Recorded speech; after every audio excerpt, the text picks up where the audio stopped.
whether or not President Obama jumps in the Gulf of Mexico, the coast is clear.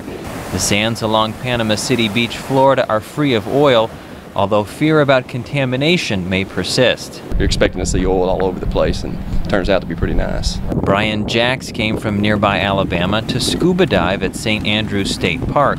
He is pleased to see clean waters, but he was surprised at the relatively low number of tourists. You know, normally we come down here, it's just packed. You can't get into stores, you can't get into a restaurant, there's usually a wait list, and it's been pretty free-flowing. You can tell the economy slowed down a good bit. Charter fishing boats sit idle at Treasure Island Marina. Fishing waters have reopened several weeks after BP oil crews capped the leak, but tourist activity has been down all summer, hurting businesses across the Gulf Coast. The trip by President Obama, his wife, and younger daughter cannot make up for a lost summer of business, but White House officials hope it shows the rest of the country that the region is safe and open for business. For the folks at Gotta Believe Charter Boats, that message is what the rest of the country needs to hear.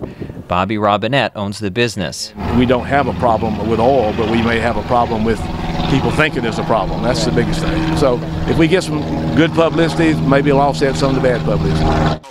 President Obama has made 4 other trips to the Gulf Coast to review cleanup efforts. First Lady Michelle Obama also visited Panama City Beach last month. Republican critics say the latest trip is merely a photo opportunity that offers little help to the struggling economy. At Treasure Island Seafood, Joe Brown says it may be too late for the president's trip to change anything. He says sales are way down as there are fewer boats bringing in fresh seafood and fewer tourists to buy it. Damage is done. There's nothing he can do unless he goes out there and puts a Tyvek suit on and starts cleaning up oil up himself. Too late or not, the president shouldn't leave without tasting local oysters.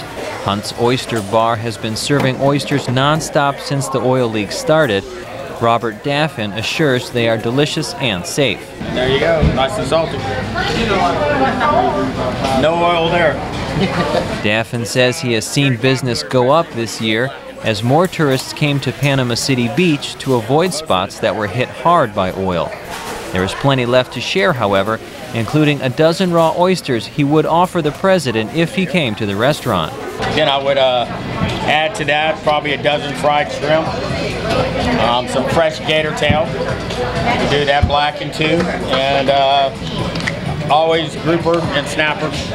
Businesses like Hunt's are happy to have any visitors, not just the president. Brian Wagner, VOA News, Panama City Beach, Florida.